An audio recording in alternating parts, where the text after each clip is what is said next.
club have invested in him. I don't just mean transfer funds, I mean invested in his whole philosophy and his belief, and he's sort of led everything.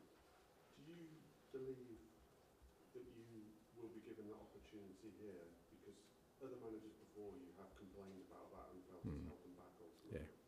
Do you feel that you will get that investment that you need? Look, all I can say is at the moment I feel like the club has sort of bought into my vision, and it's up to me. I think I said last week, it's not about patience, it's about belief that, you know, I need to keep sort of working and sort of taking us forward in a manner where there is belief within the club that they should continue to support my vision forward. And I mean, I was here in 2016, I think. Yes, middle of 16. And I came over with a family, and I took my oldest son to Anfield to watch Liverpool, and it was just at the beginning of that building phase. And to be fair, they hadn't sort of done anything significant up until that point, but there's a real energy in the stadium around Jurgen, and like you said, I think the whole club, the supporters, everyone had bought into him, even though, you know, they hadn't quite got to where they want to yet. It was still sort of, you know, because we're talking 7 years ago. But I felt that in the stadium, and like I said, that's kind of why I've always got drawn to managers like that, because he could see things that others didn't in that time. And I think if you look at it, for the most part, most successful clubs, that's the kind of formula. But part of that responsibility lies on me to make sure that, you know, I'm kind of leading in a way that, you know, allows people to believe in me and support me, because it's the only way I'll have success. I'm not going to do it on my own, that's for sure, and I never have wherever I've been. I've had great support, and, you know, right now I have all the support I need. I really feel like the club is kind of bought into the vision that I have, and you know, it's up to me to maintain that. And when you talk about among the players, again, just going back to you and Liverpool, it's very clear that he gave them a chance when he first went in, and those who couldn't quite believe fully, he had to ultimately move on. There was quite a big churn of players. I mean, is that going to come a stage where you, not because the players are trying not to believe, or No, if they can't invest, you have to eventually cut them loose. Yeah, well, it's not about cutting them loose. It's just that, and you've probably put it more eloquently than I have tried to, because people haven't understood that, is that we need change. Change has to happen. You can't sort of want to alter your course, and quite dramatically for this club, because we went down a certain direction. Now we're pivoting to a whole different direction, and expect the same people are going to be on that. It's just not going to happen. So, you know, we've had 2 windows. We've had some development of players for sure, but, you know, when I say we've still got a long way to go, that's what I'm talking about. You know, we can't be there yet, because it's impossible to say that you're going to have drastic change and yet expect everybody to be on that journey. And it's not for the want of trying, and it's just that we're going to play a certain way, we're going to train a certain way, we're going to have a certain mindset, and that's not for everyone. And, you know, that the same way that, I guess, whether it's Liverpool or Arsenal, you know, if you look at the beginning of their journeys, by the time they win the competition or have success, the team's almost unrecognisable. Well, that's the reality if you change. If you're staying on the same course, of course, or a similar course, but we've done a major pivot here. So that definitely is the case, yeah. And therefore, finally, for me, it feels like at some point fairly imminently there are going to be some tough decisions. Yeah, look, I think we've already made some tough decisions. I mean, we let some experienced players leave the club at the beginning of the year, some by choice. But again, I feel like, you know, if we're really going to change, that means change, you know, and you have to make decisions. And some of those decisions aren't that tough, because, you know, whether it's a player or a staff member, they realise it themselves and say, look, you know what, it's I've got a better path somewhere else, and you've got a better path here. So they're not that tough, but some of them you have to make just because of change, not necessarily because they don't fit in the picture, but you still have to change. Like, I've got to change this squad. I have to, right? Because I've got to build a squad that I think can play our football. For that to happen, there has to be exits as well. As I can't just keep everyone here and keep bringing players. So sometimes you let people go that you think he's a good player, but how am I going to change if I don't do that? When you first got appointed, sceptics were saying, he's won in Japan, he's won in Scotland, but the Premier League is different. And now after a couple of difficult results, it's the kind of easy thing that people return Yeah. to. But having experienced the Premier League now for however many months, is it different? And do your principles remain exactly the same as they have? So what do you reckon they said when I got to Japan? Yeah. What do you reckon they said when I got to Scotland? Yeah, correct. So, I get that, and I understand that, and it's legitimate until success comes, and then it doesn't become legitimate. And my role in that is to navigate us to where I think we'll be successful. So, it's like I said, it's not new to me. It's not something that I haven't been asked before, and and I've navigated it exactly the same way. But that doesn't mean that those questions shouldn't be there, because until you achieve something, then obviously people are going to, try and sort of figure out whether, my ideas will work here. That's understandable. Until you have success, then of course those questions will remain. But do I have any doubts? Absolutely none. I have clarity in terms of building us a club that will be successful. Just on from that, you said how change has to happen. I suppose some fans are wondering, were you capable of change? We can talk about the Premier League, talk about your ideas being resolute and then working, but also a sort of element of adaptation or adaptability could be important. What would you say to that? Do you feel like you are capable of doing those things, or was it about sticking to exactly how you said? So you don't think I had those questions in Japan? You don't think I had those questions in Scotland? I'm sure you did. Yeah. And what did I do? Well, I guess... I'll finish it for you. I believe what I believe. I really do. Down to my core. I will stand on the highest ground, die a noble death, believing in what I believe. And just finally, you said before, during these periods of people questioning... Love it, mate. You love it. You enjoy the rocky side of it.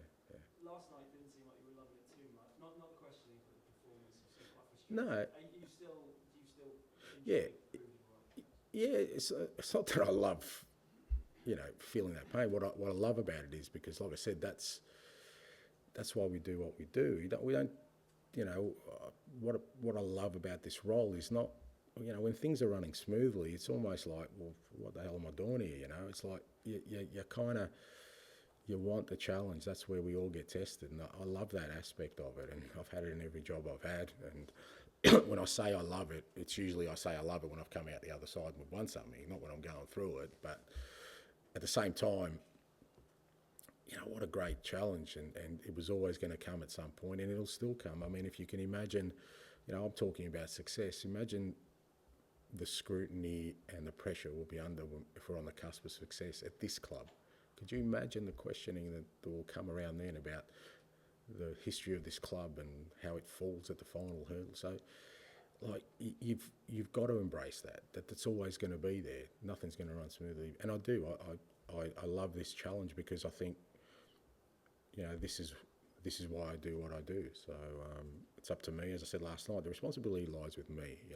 We can sort of talk about the players and individual performances, but the responsibility lies with me, and that's where I want it to lie. John? You mentioned Jurgen Klopp in 2016, all the energy was buzzing around there. You seem to have that at the start of the season, and everything was going really well. But is there a fear that the fans are about talking about set pieces and seeing goals, and a lot of that energy is in danger of seeping out? Yeah, but I mean, when I characterise the energy at Liverpool, it wasn't always smooth there too. Like they had some tough times as well, and look, it's only natural for supporters to worry to because again, this is their football club. They want they're so desperate for things to go well that when they don't go well, it's only natural. Again, it's a bit like, what I said about the club. It's up to me to try and maintain that belief they have in what we're trying to do, and we can only do that with the way we play and the way we present ourselves and what we do. But from my perspective, it's not about telling whether it's players or the club that just be patient. It's about hopefully getting them to believe in what we're trying to create. Our supporters would be desperately disappointed with the last couple of games because obviously they're London derbies, so I get that. But for the most part, I've got to say they've been unbelievable this year in the way they've kind of bought into what we've tried to create. And again, if there's if some of them are wavering in that, well, it's up to me to change that. And you say you believe what you believe. When did you come to the conclusion that you had a fully formed football? Well, pretty early on, because, well, put it this way, I haven't had anything that has come along my path that has shown me I need to change. So I think like anything in life, once you feel like something is working for you and something that you believe in can bring success, and it does, you kind of, you take that forward. Now, maybe the Premier League's a step too far, mate. Who knows? Maybe. But like I said, I'll still be on that hill, wounded, my dying breath, saying, I believe. I do believe. But I do. I really do, mate. And as long as I'm here, that's what you'll see. You'll see this team playing the way I want them to. Paul, and then finish with Dan, please. So, what does success next season look like for you to show them that your process of change is still on the right track, that you're making progress? What does success mean for you next season? Well, look, and I guess the way you frame the question, success is, it's a funny term. Well, success is winning things, right? That's what I see success. So there's success and there's progress. If you ask me what success looks like, well, success looks like trophies. That's all it's looked like to me. So that would be success. If you're talking about progress for me would be that we play the football I want on a more consistent basis and with a lot more conviction, consistently, across the board against the best opposition. And we've done it at times this year, but quite obviously not enough. And development of our players, because again, I still think some of them have got some enormous potential in this group. And when I think about some of them who are kind of in their first year or sort of Premier League first, second year, this period would be great for them because they've got to fight their way through. They understand what it looks like when things aren't going well because, whether you're Mickey van der Veen or Vicario or Destiny or even Christian Romero, I think he's been unbelievable the way he's grown through the toughest period we've had. So that's a great sign for me because down the line when we've got more tough times and probably for more significant things, he's going to be there. So I think it's great for them. So success always means one thing for me. So I kind of separate the two, but we've got to have progress. Progress, that's what it'll look like. Do you think this team is ready to win trophies in that way? Well, Is it going to take time for that to be Well, possible, do you think? Well, it's obvious we're not right now because we haven't. Will we be in 12 months' time? That's the challenge I've got. But I guess what I keep trying to sort of emphasise is I think when you're a club like this is that irrespective of where you think you are in a building cycle, you have to try and win something every year. That's part of the responsibility, I think. I can't sit here and say, look, we need to, we're going to finish 4th, 5th, 6th over the next couple of years, and then in the 3rd or 4th year we're going to win something. I'm not built that way. I want to win things all the time, and so we start next year trying to have success. But the underlying part of that is growth. Growth is the most important thing. So you're not so patient yourself, and if you got to this point next season and you didn't look like you were heading towards a win or a trophy, you'd be pretty frustrated, I guess. Not frustrated, and again, depending on whether we've had growth or not, but I'd be disappointed, yeah. I don't have patience. I don't think that's kind of my role either. Like I said, patience is not the right word. Belief is the word. I want people to believe that we can be successful, and you can only do that if you kind of, try and manifest that in everything you do. Dan, to finish, please. Ange, 4 defeats in the bounce always feels like a crisis for a club like Tottenham.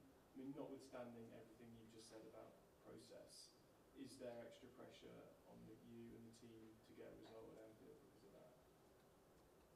Because of 3 losses. Just because of the What happens after a 4th defeats loss? in the bounce? What happens after a 4th loss? Your questions will get a bit harder. The criticism will come a bit more. Yeah. Okay. Well, that's part of it, but that can't be the reason. I don't want to win because I don't want to get hard questions from you, Dan, or anyone else, or criticism, scrutiny. That's because they will be there in 12 months' time. Like I said, if things don't work out then, so that's not the reason.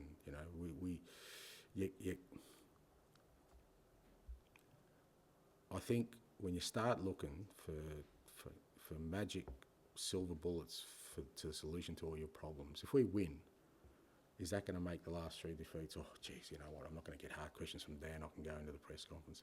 It's just not the way I think. It's not what motivates me. It's not. I want to win on Sunday just the way I wanted to win last night, because there's a game on and we need to perform to win. It's going to be a tough game. They're obviously still, got a chance for the title. So that's got to be our motivation. But once you go into that mindset of, oh, let's win so we don't feel the pressure, and then you're never going to be successful. Never. You got to confront that with the right sort of mentality, and that mentality is not thinking that if we win the pressure's going to ease, or somehow things are going to get easier. Things will not get easier. Things will be tough, and that's part of the process of where we're in at the moment, where I think the relentlessness of that is what's challenging the players, is that they were kind of looking at maybe there's a release valve at some point, but there isn't, and there won't be. Thanks. Okay, thanks guys. Yeah, thank you.